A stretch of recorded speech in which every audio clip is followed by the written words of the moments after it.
सागर न्यूजमध्ये आपलं स्वागत आहे। आज आपण बोलणार आहोत ज्ञानराधा मल्टीस्टेटचे चेअरमन सुरेश कुटे यांच्याविषयी। मागील 6 महिन्यापासून सुरेश कुटे फक्त ठेवीदारांना तारीख पे तारीख देत होते। अखेर आज सुरेश कुटे यांनी महाराष्ट्रातून पलायन केल्याची चर्चा जोर धरू लागली आहे।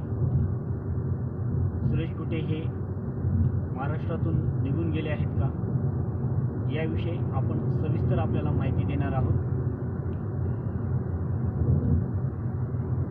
21 मे या दिवशी जिल्ह्यातील सर्व ठेवीदारांच्या ठेवी परत करणार असल्याचे सुरेश कुटे यांनी म्हटले होते। मात्र ठेवीदारांना हे आश्वासनच ठरले। शेवटी बीड, माजलगाव, नेकनूर जिल्ह्यातील आदी ठिकाणी सुरेश कुटे यांच्यावर फसवणूक प्रकरणी